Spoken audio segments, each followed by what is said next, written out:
Hey, welcome to this episode of Content Marketing Commute. I'm back in Paris, in front of the Moulin Rouge, ladies and gentlemen, with my friend Yannig Roth. Bonjour.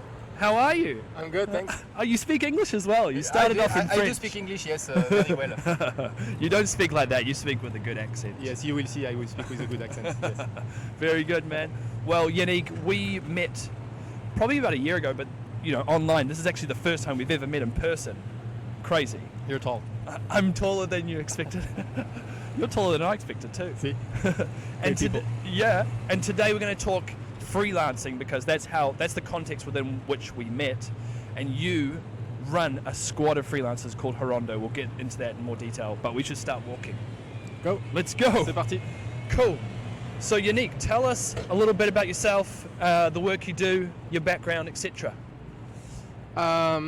So my name is Yannick. Yannick is from Bretagne, so I'm from Bretagne, and okay. Roth is German, so I'm that. half Breton, half German. Right. So the opposite sides of France, really. Oh, exactly. Yeah. I mean, in Paris we're pretty much in the middle. So if I want to see my dad in Germany, I can go there by train, and my mom in Bretagne. There you go. I'll go the other way. And I've been working in Paris in tech companies, always in marketing in tech companies for 12 years now. Started with an agency called ICA. I did my first gig there, first job there. Yeah. And also worked on my PhD there because I did a PhD in marketing. I should have been calling you Dr. Yannick. Yeah, exactly. Yeah. The Germans do that. Oh la la. The Germans do that. They do? In France, they don't. No one cares about you having a PhD. And so I did 5 years with them. Great company. They weren't able to have a scalable, repeat-based business model. Yeah. So it ended up being the same over again. Really great stuff to work on crowdsourcing of creative ideas. Wow. So that was an agency. That was the agency. You started off agency exactly. side. Okay. And I did mostly content, events, and communications. Let's say that. Mm-hmm. And then I went over to a fintech called WeSeed. The fintech was based in Toulouse. Okay. Shout out to everyone in Toulouse. And I was head of marketing there, managed B2B and B2C marketing. Whoa, that was great. First time I was a owner of P&L. I was part of the executive committee, etc. So great management experience also. Nice. I did all the mistakes that a junior manager does. Yeah. But that was a great learning curve. After 3.5 years in that French company with a great product, fantastic service, but little tech culture, I wanted to see something else. Yeah. So I went up to Paris again. So you were living down in Toulouse? No. I still lived in Paris. Okay. But I went there quite often. Oh, nice. Also, you don't manage a team remotely without seeing them regularly in person. Yeah, and so this is why I had to go regularly there. Yeah. I went back to Paris and I worked for Augury, an ad tech company, as marketing operations. Nice. Manager on the CMO under the CMO to organize all the. We shouldn't have started uphill. Yeah, right? That's the thing. We're walking uphill as Yannick is explaining everything. I have a good endurance, so I'll try to keep towards Sacré-Cœur. Towards Sacré-Cœur. I knew you were a bit of an athlete, so we thought let's exactly. just start right uphill. So marketing ops was a great way to learn how marketing at the tech scale up works. I don't think I was great at it. It was the first time I actually used Salesforce, so I spent a lot of time using Salesforce and set up processes, which was great for the future, for my marketing future. I didn't enjoy it every single day where I was there, even though the people were great and the company is a great company. Yeah. So we stopped after 6 months. Candidly, I said that. So I think it's really good to acknowledge your shortcomings. And, I think cool experience that's cool. anyway, because you'd come from this kind of like communications. Exactly, and it's the first time I was confronted, so to speak, with demand gen, lead gen, ops, budgeting, all that. Very, very important stuff, and the stuff that the CEO wants you to take care of. Yeah. And then I moved over to Didomi for 2.5 years at Didomi, consent management platform, ad tech again. Yeah. I built a marketing team there from a team of one, myself, to a team of up to almost 20 people, which I think was twice as big as it should have been, retrospectively. But again, you learn. And it was still the phase where you had to invest all the money you had. And your enemy was time and competitors, and not money. Yeah. Short of money, which has changed now. Yeah. What was it about having such a big team that was it just the inefficiency of that? Or? It was basically without having any secrets revealed. It was basically investing a percentage of turnover, which is a best practice. Yeah. And if you invest that much of a turnover, X percent, and you put all that money in demand gen because it was a demand gen oriented team. Then you actually start thinking, how much money do I put in programs and how much people do I put in people? And with a healthy split of 60-40, it ended up with me having to spend X% of money in people, and you just try to have the best people, but at one point it becomes inefficient, even though you have great people. Because other parts of the business don't grow as fast. Maybe sales don't close as much, maybe you generate too many leads for them, maybe the product is not ready for a lot of things, maybe the market is shifting. So anyway. So marketing restructured at Didomi, and it went under the product function. So I left at that moment, and since then I started freelancing, and so I can talk about freelancing just after. Just have to catch my breath. Totally. Let me talk. And this for is a what I've bit. done so far. That's always. We've got back onto a kind of flat area. Yeah, exactly. And that was amazing. Like, you just shared your whole career journey while walking uphill towards Sacré-Cœur. That's what a career is, isn't it? Oh, that's beautiful. Do you want it to, like, you don't want it to be downhill either, because that could be bad. We'll go downhill after. We'll walk downhill. But your career, exactly. Now we can talk about like going downhill and having bad, bad career situations. But maybe you want to keep. Whoa! You can cut this out. This is what it's all about on Content Marketing Commute. Exactly. There's just things happening. There's people all around, and it's messy. The lads having coffee. That's life. So, Yannick, super interesting. You've got just from what you said there, you've got a super varied background. You've come from communications type thing, got into like processes and CMO type role, and then you've gone freelance. Yep. So tell us a bit about how you went freelance, and specifically about Hirondo, which you've just launched, and which we sort of worked together on. Exactly. After my 10 years as a marketer in-house, marketing lead, I kept doing interviews to find a new job as a VP marketing, CMO, etc. But something wasn't feeling as exciting as before anymore for me. During that summer 2022. 2022. So I did a couple of interviews with some well-known brands, etc. But I ended up joining a small startup called Opti. They do real estate.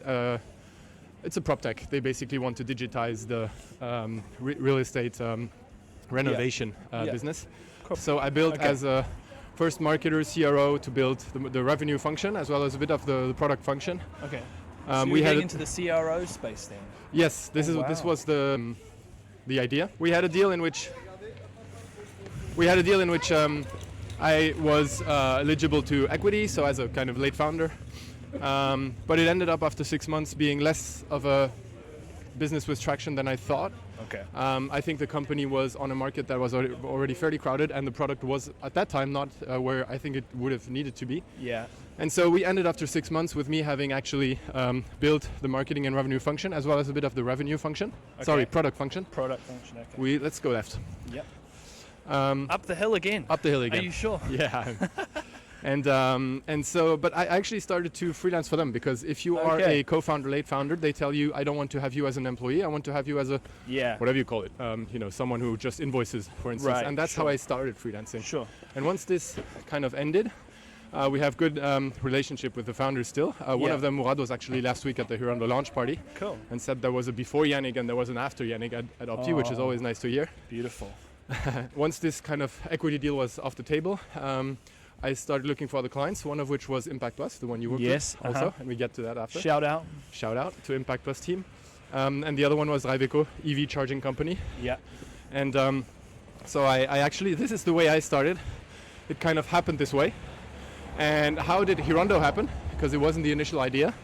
It's that the companies that I worked for had needs that I couldn't fulfill. Obviously, if I set the strategy and I say you guys need a CRM, or you guys need to set and follow OKRs, how do you actually put that in place, execute that? How do you do that without having proper time to do it, or the skills and knowledge to do this? Let's go right, because it's quite noisy here. So that was the idea around kind of creating a squad of freelancers who could be brought in on specific projects and needs. Exactly. So if once you tell your clients after a quarter, you guys need a CRM, you guys need to build demand gen, you guys need to have content marketing in place, right? Because no one knows what you do, and your competitors are doing better content than you are. Okay, how do? We don't have money to hire someone, or we don't want to take the risk, or we want to have the best person, or a combination of it, without having a junior taking over and doing some average content, right? And that's where you come in. You, for example, or other people come in. Arnaud built a CRM. Yes. Shout out Arnaud. Shout out Arnaud. Other people have built, have built event management processes at my other clients, and other have done product marketing, those type of things. Yeah. I propose and select those people.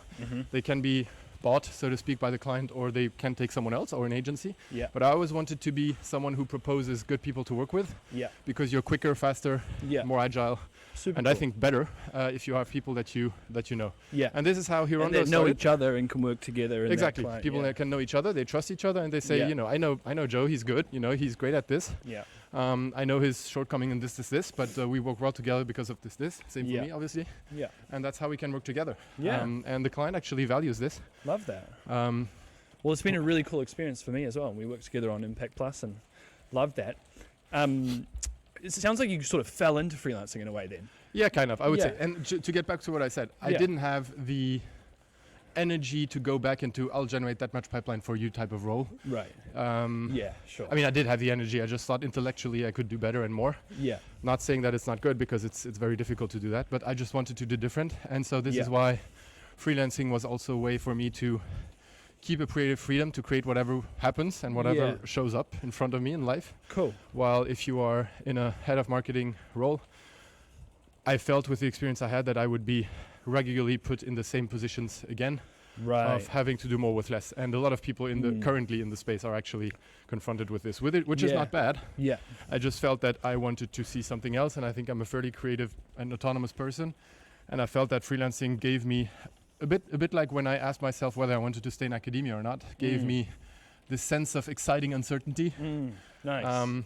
That I felt at that moment I wanted, but it wasn't planned. That's true. Okay, but that's really cool to start exploring that. Is like what I think people watch out for the poo on the ground. Yep. It's Paris after all.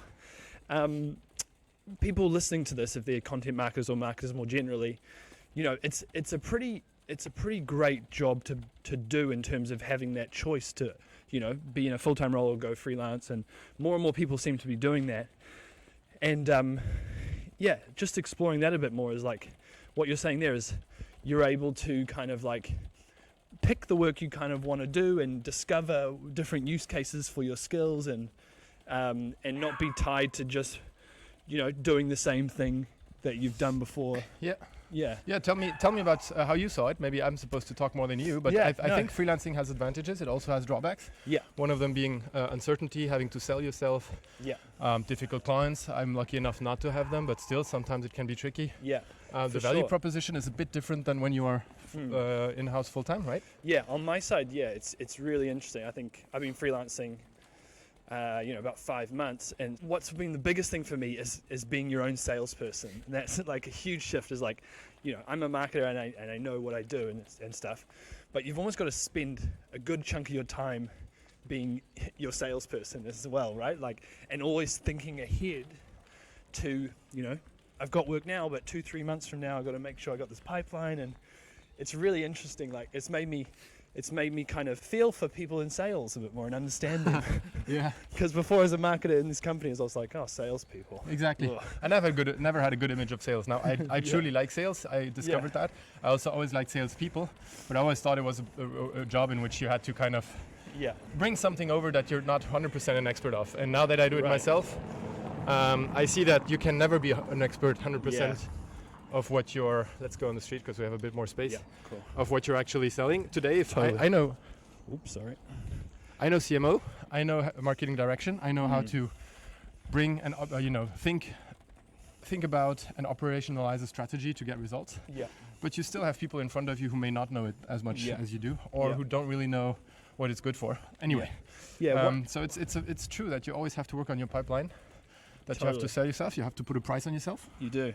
And you have to stick to that price when you kind of... You have to stick to that price as much as you can. Don't discount yourself. Yeah. And then while you're within your role, freelancing, you have to, that's how I feel it, regularly justify the value of that price. I don't know how you see it. Yeah, totally. Because you're more expensive than an employee, yeah. right? Even though if you calculate like computers and all those things, all the other costs that might not be the case, but you're still more expensive. Yeah. And you're on a siège éjectable in French. An ejector seat. Ejector seat all the time. Yeah. Press the button. You're out. Exactly. Yeah. And yeah, that's one dynamic I've found. Yeah, that's really interesting. Is the difference between a full-time role and freelancing, is that you're brought in on a specific project or a specific need, and you just have a lot less time to kind of like prove the value of what you do. Like, especially in something like you don't have 3 months. No, right? exactly. Usually 1 month, let's say, and then yeah. And the challenge is if these people get marketing, they'll understand that something like content marketing doesn't happen overnight. We were just saying that before. Like, the real benefits happen, they compound, right? But at the same time, you can't just be there for like 6 months and not be delivering results. Yeah. So you have to have this different hat of like, what's those quick wins I can get to show the value, and then hopefully build that trust, even more than a full-time role, right? Yeah, exactly. And this is how basically Hirondo happened. To get back to that, I needed people whom I trust and I know, who also enjoy this freelance life, and are happy to be sold to clients and to work with clients and autonomously deliver value. You can't do that with someone who's junior who comes along and says, what do I need to do now? Yeah. Not in my system, otherwise it's an agency, and we are not an agency today. Maybe we'll get one, we'll become one in the future, but I'm not sure about that. Yeah. So Hirondo is a network of today 70 marketing experts, vetted, you included, some of them being freelancers, some of them being consultants, others being full-time employees within their companies, employers, who may be willing to have access to expertise in different fields, to a vetted freelance resource network of people who can either collectively or individually work on their challenges. Yeah. And I do have some people in the community who have been freelance before, are now CMOs or something like this, or marketing leaders. Let's go on the right, otherwise we'll be ran over. And who come to us to address specific challenges that they have. I don't know, design or product roadmap. Recently we had some project like this. Yeah. So that's what the community is. Yeah. And last thing about Hirondo is the goal of this is not to scale or to make me rich or to become some community around me. A little bit rich though? Huh? A little bit rich? A little bit rich maybe, okay. Right? But it is to make everyone happy in their work and everyone happy in how they deliver their work every day. So I am more happy if 99% of the people within Hirondo tell me, I'm happy with my marketing gigs and my marketing work. I find the right people and expertise and help when I need it at Hirondo. Yeah. Then if I say I have reached 2 million turnover this year with Hirondo, and last year it was 1 million, so I've doubled it. And I have now 20,000 LinkedIn followers. Right. That's the goal. That's cool. We'll see how it unfolds, but that's the goal for now, is to make the people who deserve within the community to get help, to actually get this help, and to also bring some value to the community and themselves. It can be something that's quite lonely being a freelancer. So having that squad and having a place where, even the Slack where you can like share your experiences, ask questions, has been super valuable. I think it's awesome.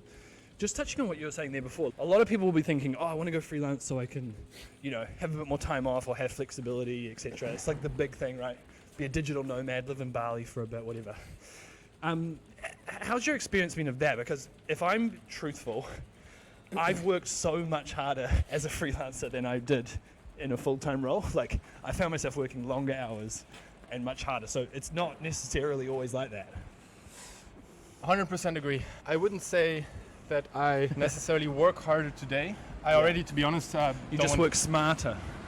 That's the need, like a CEO would, for example. You cannot be, as a CEO, because you're pretty much CEO of yourself, you cannot be working everything that the people within the company are doing. So you have to have the right allocations of what you work on. Anyway, so stopping the parallel with the CEOs. I already did work quite hard before. I'm an early riser and I work hard quite hard already. So I didn't find a difference in that, but it's true that the narrative of I have time, I work half the time with the same salary or more is, to my experience, also simply not true. It doesn't mean it cannot happen. Some people make it happen, but I think you really have to change your mindset and shift your perspective on work when you're a freelancer, and you want to prove the narrative of I make more money with less work, because either you have to productize what you do, or you have to cope with uncertainty, because you don't always choose whether you work or not. You have to find a way of like scaling it so that it kind of, because if you're charging hourly or daily, you can't get more days in the week, or you can't get more hours in the day. So exactly, you have to find a way of like scaling that. Yeah. Either that, or you also have to accept to work less. And then you can make a fancy LinkedIn post in which you say, I work less, I make more money, I'm a freelancer, I figured it out all. Yeah. But some people are actually struggling to find clients. Some people are unhappy with working half the time, and they would like to work more. Yeah. So I would really not say that it's a perfect condition, so to speak, as a freelancer. Sure. Also, I don't have family, don't have kids today, but if I had, I maybe would have been less positive towards freelancing, maybe, than I'm today. Yeah, it's something you got to think through. It's not all like what you see on LinkedIn, and it's not all that dream thing all the time. But you got to understand what you're getting into. I'm fairly critical of the people who say they figured it out. Now, it doesn't mean they're wrong. They probably figured something out. Yeah. But it doesn't mean that it works for other people, and it doesn't mean that their life is great, and it doesn't mean that the clients are happy. I hope that they are. Yeah. But I don't think that by posting that you make 10K, 20K a month, you are sharing the right message. It's like it's like Instagram, right? Yeah. You say you're happy, you're healthy, you're traveling, you're everything, while in your life you can have I don't know, massive problems. Addiction or problems, or self-doubt or anything else. Exactly. I just feel this message is incorrect and harmful to the people who are considering freelance life, because you have to be fairly balanced already as a person before you go into that. Otherwise you'll be disappointed, I think. Yeah, totally. But it's the same for being a CEO or any other type of leadership position. You just gotta take on more topics, no? Yeah, and you're kind of I like that point. It's like you're leading yourself. It's so different to a full-time role. You don't have a manager where you catch up one and they're like, how are you doing? You're working too hard. It's like you got to be the one to like. I've even found that the interesting thing is that you can make more money by picking up more gigs. Which is different to full-time work. Like, you have a salary, you get that amount of money. You get 1%, 2%, or 5% raise or a bit of a bonus, but you have once a year or something. But at some point, you've got to know how much you want to earn, and you've got to stop. Like, otherwise, you're just gonna burn yourself out. Exactly. You have to have a very good balance, self-awareness already. Yeah. And you have to have a good idea of your worth. Which is really difficult. So within Hirondo, we help some people set their price, for instance. Like, we're not setting the price ourselves, people do. But if you tell me you are ideas around that, if you tell me, I don't know how to sell myself, I want to start freelancing, or I want to have a coaching or advisory gig, I don't know how much I should price or anything, or should it be hourly, or should it be daily, or whatever, we can help with that because we have a bit of experience, as you could, right? Like anyone. I could send a content marketer to you tomorrow who wants to start freelancing and say, talk to Joe, he's done it, and he knows what the shortcomings are, what the prices are, for instance. Totally. And recently we had a client who was looking for a field marketer. She said, I think I'll price myself at 500 a day, I think, or 600, I don't remember. Don't want to go into details because it's her price, but I actually told her to raise her price because first the client was someone who was quite used to working with freelancers, and they have budget. Cool. And second, I think she just wasn't aware of her worth. Yeah. Pretty much, right? And she works 4 days a week for that client. The last day of the week, she has a passion, which is dancing, and she works on that. And she has good boundaries that are defined, and that's also something that's important within freelancing. You need to have your boundaries. You know how it is, right? Yeah, for sure. And you have to have your sports and your family and your passions and all that stuff. So true. And you can make 3 times the money as someone else. But you got to figure where's your limit. Yeah. Exactly. You got to know what your limit is. Yeah. We've made it to the top of the hill, Yannick, and look, there's. Oh, can I get it in? There's Sacré-Cœur. Oh, beautiful. Wow. And we have a great view. And we have a great view. Over Paris, oh my gosh. If you are just listening on the apps, on the Apple Podcast, Spotify, you need to come over to the video because we've come over to Paris. Oh, come over to Paris because we've seen some beautiful sights. And I just noticed, they used to do this on a bridge, but now they're doing it all around here, putting these locks on the fences, the love locks. Isn't that beautiful? The funny thing is sometimes you'll see a combination lock and it's like, the whole idea is you lock it and then you throw the key away, so our love is forever. But if it's a combination lock, it's like, I could come back and take this off if it doesn't work out. Hey, so that's really cool. Let's go back that way. Brilliant. I'm keen to explore just like practically as well. If people are thinking of going freelance, one of the biggest questions is, how am I going to find work? And it was something I was quite thinking about. What's the different ways we can find work? And I think joining a squad like Hirondo is one big way. But what's some other ways, if you're just thinking about it, that you could find work as a freelancer? So I don't have all the, I don't know everything, right? Well, just in your experience. I've happened to find work, so I can share about my experience, and maybe you can too. But totally. So you can go on platforms, you can go on Malt, on Upwork, etc., and you can feature your profile. That's great. I think you should do it, even though I have never. Have you ever got much? No, not really. Except through Collective, which is another type of platform, but little and poorly qualified projects, even though they were not all bad, right? But they didn't sign. Because you tend to be competing with other people, and then you end up competing on price, and that's not good. Totally. For people like us. So you can go on platforms. I wouldn't recommend it myself to spend too much time on it and to take a coach or something. I've even seen coaches, they do that, so you can be number one on Malt. Don't do that, to be honest. I wouldn't recommend. Yeah. The number one thing to do for me is to get in touch with your network. If you have 5 to 10 years of experience, people have worked with you in the past. Don't be shy, don't be afraid, don't think you're going to be perceived as a failure by saying I need work. Yeah. Because that's how it is. You need work or you want to work. You can say I want to work, right? Yeah. And I found just these get people, in touch with those people. Yeah, and people like that's been my number one channel as well. People want to help you out. Like people are cool and people are cool. Yeah, it's not the Wild Wild West, right? And kind of they would compare you with some random dude in Bangladesh or whatever. Yeah. Right? If you've been working for a few years and you have a bit of a network of, I'd had, 4 or 5 different jobs in the past. I made a big long list of people I knew and just started reaching out and saying, hey, I'm going freelance because I want to have more flexibility. Maybe tell the message of like why you want to do it, and then people will want to help you out. Yeah. What do you want to do? Do you want to write? Do you want to create strategy? Do you want to execute on strategy? All those things. So you say you need to make it clear what it is you're going to offer. Right. Depends on how you are. I know people who have really worked on their offer and value proposition before going out to the world and saying like, this is what I have. This is good if you have, let's say, cold leads or people contact you on LinkedIn or anything.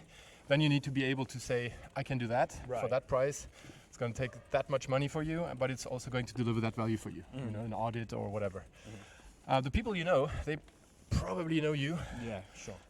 And you can say, do you have a project for a white paper? Do you have struggles in producing content? Are you looking for engagement? I'm talking about things you would do. Yeah. On my side, it's do you have, a well-performing marketing team? Do you have enough demand? Yeah. Is your brand resonating? All those type of things. Yeah. And then you get in touch and, do 10, 20, maybe 30 outreaches or contacts. Yeah. I guarantee you have 1, 2, or 3 leads immediately. Yeah. So this is not, I'm not trying to throw punchlines here, but I guarantee that you will have touches. And in the next couple of weeks or months, you will have by referral other touches. Like someone says, I met that person at a bar, whatever, and he told me you do freelancing. Those people talk to other people, and then And don't be afraid of putting yourself out on LinkedIn too, because as you said, people are willing to help. And don't be afraid of the I don't have any likes, engagement or anything syndrome. Yeah. No one cares about your likes. No one cares about that, honestly. And most people are just lurking and not liking. Yeah. They're just lurking, but they're seeing it. Yeah. And if some of the stuff that you put out there doesn't work, like if your outreach doesn't work for a month or two, I've seen people even within the Hirondo community struggling at the beginning. That's okay. Don't be don't consider yourself a failure too much. So answer to your question is networking. Reach out, and you don't have to be Richard Branson or Jeff Bezos to consider yourself having a network. You know people. Totally. They know you and they know your worth. Yeah. Start with that. And it brings you in motion, and then you'll see, because no one knows what they're doing, right? Yeah, it's like no one really knows how things are going to pan out. Yeah, it helps when you realize that. It takes the pressure off a little bit. That's really cool. No one actually knows what they're doing, even though on LinkedIn they say they do, to be honest. And you can do that retrospectively, right? You say, I was in this situation, I did this. Yeah. Just, if you want to give it a try, even if you're a very senior person, just, give it a try. Very senior people I know were not sure about it. They discussed with either myself or other people who told them, just try. And cool. they did. So I'm not saying it's a perfect situation, as we said. Yeah. It's a great situation. I enjoy it. It's not easy. But to start, just reach out to your network. And that's the number one thing I would say. Totally. That's definitely been the number one for me. I've also tried, one other big thing I tried was like trying to figure out the kinds of companies I wanted to work for, even if I didn't know them, and then kind of really packaging my offer, or my kind of niche, what is it about me that's different? So I do content marketing. I can come up with a content marketing strategy and I can execute it on it for you, but why would you hire me? And a big one for me was I've worked in Paris for 6-7 years. I'm an English native speaker, if you're a French startup trying to get into the US or the UK or whatever, that's like my sweet spot. So I'd say like, did it work well? It works. Yeah, it works pretty good. Like on a couple of the clients I picked up, it's like, okay, you've worked at these startups in Paris. You know, you speak French, but you're a native speaker in English. And I think just finding that offer where someone will go, oh, okay, that's something we need, and trying to like package it nicely is quite useful too. Yeah, exactly. And when we said before reach out, it's also don't consider that a need must be expressed for you to have the authorization to reach out. Sometimes the need will be woken up by you reaching out. Right. And someone would have a challenge that they never have surfaced anywhere. They haven't made the landing post on their content challenges. They're too afraid to say that. And so maybe they actually have those challenges. So you reaching out is actually is very helpful for them. Totally. That's another thing I learned about sales. Needs arise as you make conversations happen, and a lot of those needs are dormant, right? Yeah. And if you got to make them realize they have the need. Exactly. In a way, And if you're at the right spot at the right moment, at least for a start, it's a great place to be. So you have your gig, you have your first client, then you have all the other challenges that come up. But that's something else. Yeah. Cool. Love that. So now we're heading downhill, Yannick, and it's a bit easier walking downhill. Yeah. It's lovely. Is there practical advice you'd give to someone who's thinking about making the leap? Like what should you have in motion or in place before you go freelance, even practically? So for France, I can say you don't really have to set up a complicated company and incorporate something and think about a brand or a website for your company. Just have some structure that will allow you to invoice. Yeah. I know at one point you talked about how you set up a whole website and then you didn't really use it, or no one came to it. Like, I think that was saying that one time. I remember that now. That was on a LinkedIn post, I think. Yeah, that's the one. Yeah. I said I have a blog called yannigroth.com, my first name and last name.com. I did it like probably almost 20 years ago when I just wanted to write about stuff. Okay. And I set up a page on that blog which I say, here is a page about my advisory service and here's a page about my consulting service. Yeah. I never had anyone contact me through that. Now maybe they went on the page because when I posted, people visit the page, I see that, but never anyone contact me for that. So right. You can set up a fancy page, have your personal branding, etc. Work on your LinkedIn profile. I think that's the easiest thing to do. But you don't have to. I think you should say you're a freelancer or you're available to work or whatever. But you don't have to set up complicated processes and your offer, etc. And have all the invoicing stuff figured out before. That will come as you have your first client. Cool. You don't even need a deck. Some people. I'm one year into freelancing structurally, and 1.5 years since I started without really thinking about it as a structured way of working. Okay. And I still don't have. We just launched our website last week, and it was Hirondo, right? And I wouldn't have launched a personal website, and so don't put too much energy into that, because the number one thing you're paid for, and you also want to be proud of, is the value you deliver for clients. Yeah. So don't go too much into over marketing yourself. Just set up a good LinkedIn profile, make a couple of posts, reach out. Yeah. Think about the price that you want to charge. Cool. Don't go about an opportunity by saying how much do you have in budget, because I think people don't really know what you think about it, but totally. So just go for a daily rate, for instance. Yeah, and don't be afraid to maybe start it a little bit high and kind of do that calculation of, you got to pay your own taxes. It's not like a salary in that way, right? Yeah. So you have to think about that. So go about, if you're auto-entrepreneur in France, you have to remove 20 to 30% that will go away in taxes. If you have an SAS, which is an incorporated company, consider that between what you invoice and what you will get at the end net, it's half of it because of the taxes and everything. And that's painful when you have to do that yourself. It is, that's how it is. There are benefits to it, things like you can expense, have expenses and stuff. But anyway, so that will come as you progress and you will see. But I would say, have a structure to invoice, have an idea of how much you can invoice per article, per hour, per day. I would say for a fairly junior content marketer, you go for 500 a day in France, and for a more senior person up to 1,000, let's say. Yeah. Hourly rate would start at 100 and then could go up to 200, 300 hourly rate. And then a blog post, I don't know, maybe you know better than I do. But that's you're just getting a the couple figures. of ideas that's awesome. for people. You're getting the numbers here on the podcast today. Yeah, so that's the just real numbers. Exactly. And so that's an idea. Then you go out to the world. You say, this is who I am, like a job interview basically. Yeah. This is who I am, what I can do for you. Yeah. And then I would consider either have a couple of friends to reach out, to whom you can reach out, and who will give you advice for free, obviously, or former colleagues, or consider joining a squad or a community like Hirondo, especially if you're an experienced person for Hirondo. There are probably other squads for more junior people. Because they can, if they know you, because it's referral based only, if they know you, they can help you in stuff. So you can just ask questions. How do I do this? How do I do my kickoff meeting with the client? How do I do my weekly meetings with them? They're being a pain in the ass for this, so how could I solve this challenge? This helps because, as you said at the beginning, freelancing can be a bit solitary. You don't have to, obviously. Some people are really good by themselves and they figure out everything themselves. I think these people are rare though. Yeah, totally. And I would, to be honest, last thing is I would hunt for resources on the internet, either go on LinkedIn or go on blogs and stuff. So many people offer their experience and their content for free. I'm sure you can say, or go on ChatGPT if you want, or whatever.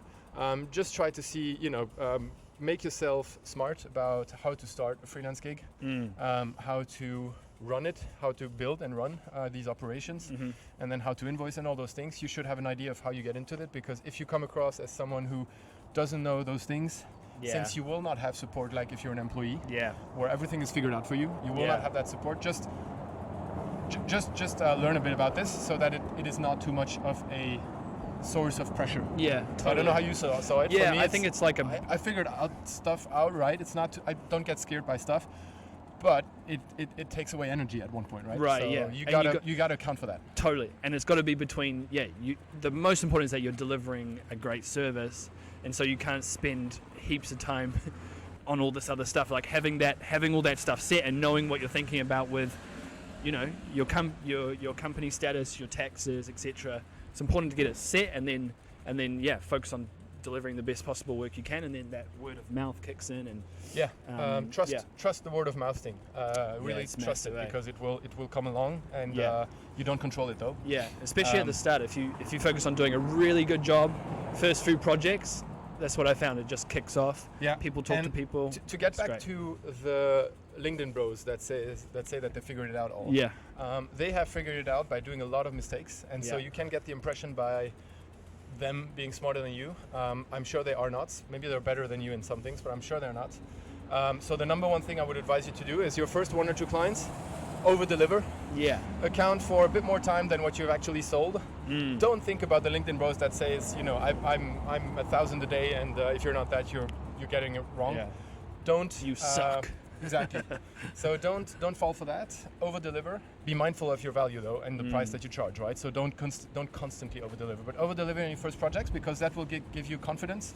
That will raise your personal equity, brand equity, and the client will be happy. So they will keep working with you. And if not, it may not be your fault, or it's context that you have not been kept.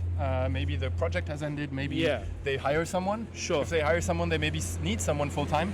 Or it's cheaper. It doesn't mean that you sucked. And that can be part of the deal as well. As like, I know on Impact Plus when we were working, part of your deal was almost like working yourself out of the job and helping to hire someone. That's always what I did for my clients so far. Work myself out of the job. Which is really interesting. So which is not a universal thing, right? Some people have continuously reliant freelancers, especially agencies. But don't be afraid of that. And this is also why it's justified that you charge more, because you have this non-permanent way of working, and you have to always find your clients, and it's therefore perfectly normal that you're double the price of a full-time employee. Because for a full-time employee, they have control over him or her. That person stays. That person has a lot of other benefits. And you are totally on an ejector seat, right? Ejector seat. Which shouldn't be scaring you off, but it also a justification of why the value that you charge is what it is. Love that. And it's something that you should be comfortable with. And if not, then you should be possibly consider going back to full-time work, which has nothing to do with a failure or not being good for something. It's just a life choice. And as we said, it's a totally different life. And I like the sense of the fact that, it's not one or the other. Like, you can go into full-time work, you can go back into freelancing. It's like different times of your life call for different things, and you want different things. And sometimes freelancing is not always a choice. Right. Sometimes people get into freelancing because they think, I want to be active and I want to have clients and work on stuff and stay relevant, while have been let go of my previous company or things like this.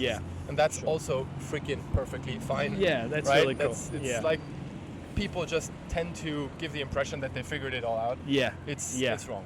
It's really good, man. Really honest.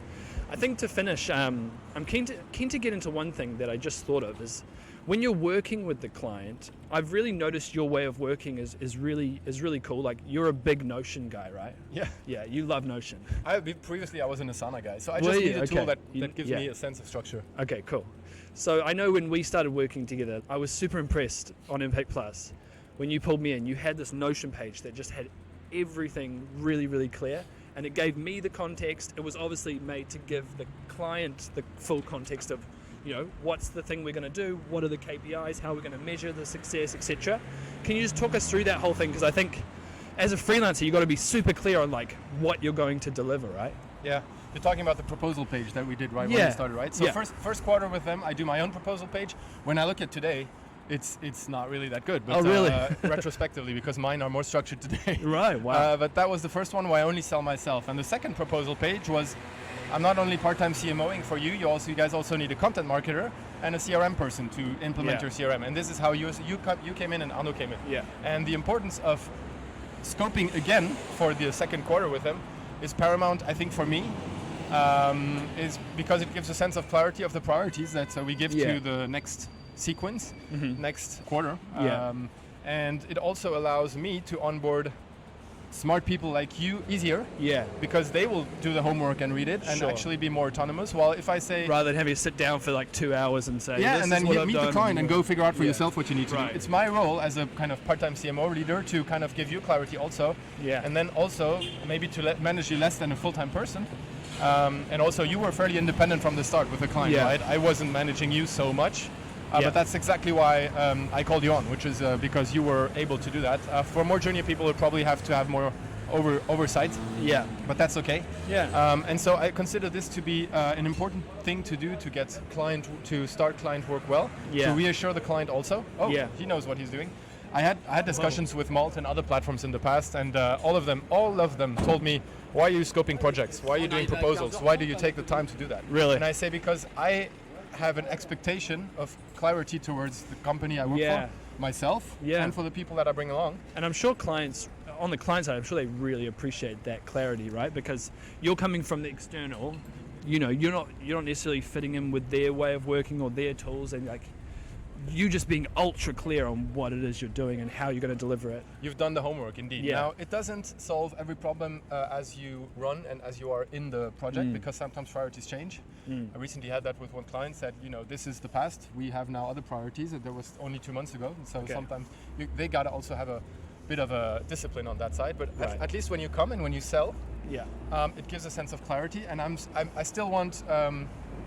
proof for that. Like, I haven't done stats or anything, but I probably will within Hirondo by the end of the year. I'm sure if we get to a client like this and do proposals this way, we get better close rates than someone who comes along and says, this is who I am, check my LinkedIn profile, here's my price, and just, I'll do whatever you want, or I know what to do and I'll scope it.